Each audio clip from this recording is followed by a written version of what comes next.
नमस्कार साथियों। इस वीडियो को शुरू करने से पहले आपसे एक छोटा सा रिक्वेस्ट है। साथियों, अगर आप हमारे चैनल पर नए हैं या फिर अभी तक आप हमारे चैनल को सब्सक्राइब नहीं किए हैं तो प्लीज़ मेरे चैनल को सब्सक्राइब कर दीजिए, क्योंकि इस चैनल से हम जितने भी लेटेस्ट अपडेट हैं सबसे पहले आप सभी साथियों तक पहुंचाने की कोशिश करते हैं। साथियों, इस साल होली से पहले जो बीएसएनएल के कर्मचारी हैं उनको एक बहुत बड़ा तोहफा मिलने वाला है, और जो कर्मचारी थर्ड पीआरसी का सालों से इंतज़ार कर रहे हैं, अब इस होली में उनका जो इंतज़ार है अब ख़त्म होने वाला है। साथियों, 18 फरवरी 2026 को जो डायरेक्टर एचआर हैं उनके साथ जो हाई लेवल की एक मीटिंग हुई थी, और इस मीटिंग में बीएसएनएल के कर्मचारियों के अंदर एक नई उम्मीद जगाई गई है। और सबसे बड़ी बात यह है कि बीएसएनएल बोर्ड ने जो नॉन एग्जीक्यूटिव कर्मचारी हैं उस नॉन एग्जीक्यूटिव वेज एग्रीमेंट को अप्रूव कर दिया है। और ये जो अप्रूवल मिला है ये कोई छोटी बात नहीं है, ये कोई छोटी डेवलपमेंट नहीं है, ये सालों से संघर्ष कर रहे जो कर्मचारी हैं उनका एक परिणाम है। अब नज़र है डिपार्टमेंट ऑफ टेलीकम्युनिकेशन का और गवर्नमेंट की अप्रूवल पर, और यहाँ से अगर ग्रीन सिग्नल मिल जाता है तो जो थर्ड पीआरसी का इम्प्लीमेंटेशन है उसका रास्ता और तेज हो सकता है। साथियों, एक तरफ डेपुटेशन के ऑफिसर हैं जो 7th सेंट्रल पे कमीशन का फ़ायदा ले रहे हैं, और बहुत जल्द ही 8th सीपीसी की तरफ से भी उनकी सैलरी में बढ़ोतरी देखने को मिलेगा। और वहीं दूसरी तरफ जो रेगुलर बीएसएनएल एग्जीक्यूटिव हैं और जो नॉन एग्जीक्यूटिव हैं ये अभी भी सेकेंड पीआरसी स्केल पर काम कर रहे हैं। और इसी डिस्पैरिटी को, इसी विभिन्नता को कम करने के लिए all India graduate engineer and telecom officer association और बीएसएनएल एम्प्लॉय यूनियन लगातार सरकार के ऊपर प्रेशर बना रहा है। और जो 18 फरवरी की मीटिंग हुई थी ये सिर्फ एक मीटिंग नहीं है, ये थर्ड पीआरसी का जो रास्ता है, जो फाइनल पुश है, उसको सिग्नल देने का काम करती है। अब साथियों, होली आने में ज़्यादा वक्त नहीं है, और अगर सब कुछ सही रहा, सब कुछ पॉजिटिव डायरेक्शन में चलता रहा तो इस बार जो रंगों का साथ है, सैलरी रिवीजन की खुशखबरी भी आ सकती है। तो साथियों, आज के वीडियो में हम आपको बताएंगे कि जो इस होली में आपको थर्ड पीआरसी का तोहफा मिल जाएगा, और आज की इस वीडियो में आपको सब कुछ डिटेल में पता चल जाएगा। तो चलिए साथियों, वीडियो को शुरू करते हैं। और शुरू करने से पहले एक छोटी सी गुजारिश और है कि प्लीज़ वीडियो को लाइक कर दीजिएगा और ज़्यादा से ज़्यादा शेयर करके चैनल को ज़रूर सब्सक्राइब करिएगा। साथियों, 18 फरवरी 2026 को बीएसएनएल कॉर्पोरेट ऑफिस में जो डायरेक्टर एचआर हैं उनके साथ एक हाई लेवल की मीटिंग हुई है, और इस मीटिंग का जो मुख्य मुद्दा है कि जो नॉन एग्जीक्यूटिव कर्मचारी हैं उनके जो बचे हुए मुद्दे हैं उसका सेटलमेंट किया जाए। और जो all India graduate engineer and telecom officer association है और जो बीएसएनएल एम्प्लॉय यूनियन है, ये दोनों रिकॉग्नाइज्ड यूनियन ने अपना एक मेमोरेंडम भी इस मीटिंग में रखा था, जिसमें एसआर सेक्शन ने सारे पेंडिंग केसेस का जो लेटेस्ट स्टेटस है उसको भी मांगा है। अब साथियों, इसका मतलब है कि जो मैनेजमेंट है अब एकदम सीरियस मोड में आ चुका है, और इस मीटिंग में सिर्फ डिस्कशन नहीं हुआ है बल्कि जो रिजोल्यूशन है उस रिजोल्यूशन के लिए भी कदम उठाया गया है कि कैसे जो कर्मचारी का मुद्दा है उसको कैसे सॉल्व किया जाए, जिससे जो कर्मचारी हैं उनको इस महंगाई भरे ज़माने में फ़ायदा मिल सके। साथियों, 12 फरवरी 2026 को एक और बहुत बड़ा डेवलपमेंट हुआ था। जो कॉमरेड अनिमेश मित्रा हैं, जो बीएसएनएल एम्प्लॉय यूनियन के जनरल सेक्रेटरी हैं, उन्होंने पीजीएम एसआर श्री राजीव कौशिक से बात किया है, और उन्होंने कंफर्म किया है कि बीएसएनएल बोर्ड ने नॉन एग्जीक्यूटिव वेज एग्रीमेंट को अप्रूव कर दिया है। और ये छोटी बात नहीं है, ये सालों की संघर्ष की एक लड़ाई थी जो कर्मचारियों को सफलता मिल गई है। लेकिन अभी जो फाइनल स्टेज है बीएसएनएल थर्ड पीआरसी को लेके ये अभी नहीं आया है, और नेक्स्ट स्टेप में क्या हो सकता है कि बीएसएनएल बोर्ड ने वेज एग्रीमेंट को अप्रूवल दे दिया है, फाइनल कर दिया है, लेकिन अभी भी डिपार्टमेंट ऑफ टेलीकम्युनिकेशन का जो अप्रूवल है ये बाकी है, सरकार का जो अप्रूवल है बाकी है। और जब इनका अप्रूवल मिलने के बाद ही जो वेज एग्रीमेंट है ये इम्प्लीमेंट होगा। अब सबसे बड़ा सवाल ये है कि थर्ड पीआरसी का क्या होगा।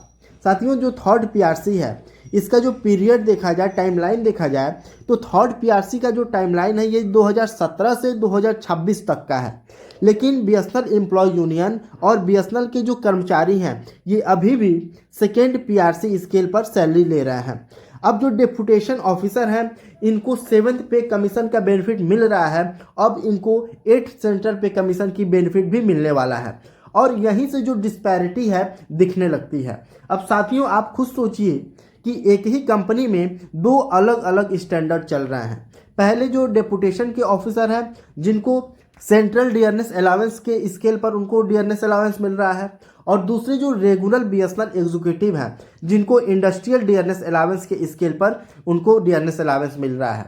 और इस मुद्दे को, इस विभिन्नता को, इस डिस्पैरिटी को कौन हाईलाइट किया है? इस डिस्पैरिटी को all India graduate engineer and telecom officer association की जो यूनियन है इन्होंने इस मुद्दा को हाईलाइट किया है। जो इस यूनियन के जनरल सेक्रेटरी हैं ये चीफ एंड मैनेजिंग डायरेक्टर को लेटर लिखकर बोला है कि वन कंपनी वन पॉलिसी होनी चाहिए। मतलब कि बीएसएनएल में जितने कर्मचारी हैं सारे कर्मचारियों के लिए एक समान नीति होनी चाहिए और जो पॉलिसी है ये सेम पॉलिसी सारे कर्मचारियों के ऊपर लागू होना चाहिए। ऐसा नहीं है कि एक पॉलिसी दूसरे कर्मचारी के लिए हो और दूसरे कर्मचारी के लिए कोई अलग पॉलिसी हो। अगर ये पॉलिसी नहीं बना, अगर वन कंपनी वन पॉलिसी नहीं बना तो जो कर्मचारी हैं इनका मनोबल टूट जाएगा, जिसकी वजह से बीएसएनएल धीरे धीरे खत्म होने के कगार पर आ जाएगा। साथियों 2007 से कुछ रेड्यूसल जो इशू हैं, जो पेंडिंग बचे हैं, उससे भी फाइनेंशियल लॉस हो रहा है और ये इशू भी मीटिंग में डिस्कस किया गया है। अगर सेकेंड पीआरसी के जो इशू हैं ये सेटल हो जाते हैं तो थर्ड पीआरसी का जो अप्रूवल है उसका जो प्रेशर है, दबाव बनाने का जो कार्य कर रहे हैं ये यूनियन, ये और बढ़ जाएगा। इसीलिए जो ट्रांसपोर्ट अलाउंस है ये अभी भी 1996 लेवल पर है। 1996 में जो कर्मचारियों को ट्रांसपोर्ट अलाउंस मिल रहा था ये अभी भी वही ट्रांसपोर्ट अलाउंस आज 2026 में भी मिल रहा है। जो टीएडीए है ये भी आउटडेटेड हो गया है और ऑल इंडिया एलटीसी नहीं मिला है, मेडिकल फैसिलिटीज़ को भी लिमिटेड कर दिया गया है। और ये सारे डिमांड को इस मीटिंग में बात किया गया है और इस मीटिंग में बोला गया है कि इन सारे मुद्दों को बहुत गौर से देखा जा रहा है और बहुत जल्द ही इसका समाधान भी निकाला जाएगा।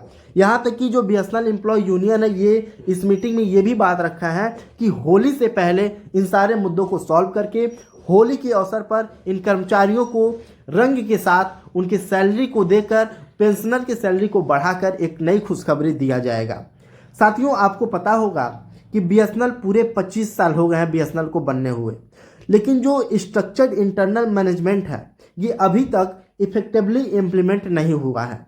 जो रेगुलर एग्जीक्यूटिव कर्मचारी हैं ये अभी भी स्टैग्नेशन फेस कर रहे हैं। जो डेपुटेशन ऑफिसर हैं उनको प्रमोशन मिल रहे हैं, लेकिन जो एग्जीक्यूटिव बीएसएनएल में हैं उनको प्रमोशन नहीं मिल रहा है और इसीलिए ये जो मीटिंग है एक बहुत ही इम्पॉर्टेंट मीटिंग हो जा रहा है।